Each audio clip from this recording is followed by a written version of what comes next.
Martin Luther King was the face of civil rights movements. A Baptist minister and social activist, he led multiple rallies to eliminate social and economic differences between blacks and whites.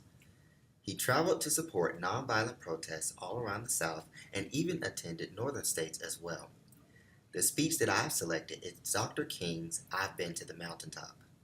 I've Been to the Mountaintop was addressed on April 3rd, 1968, in Mason Temple, Church of God, and Christ headquarters in Memphis, Tennessee.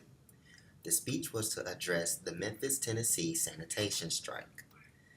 Dr. King emphasized to workers not to resort to violence because this will only add fuel to an unnecessary fire.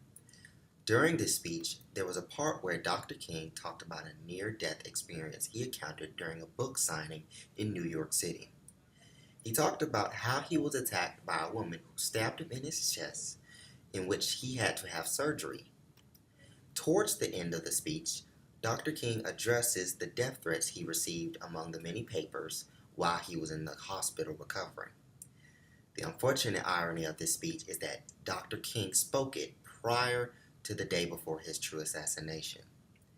I selected this speech to me because it carries more significance than any other speech he made.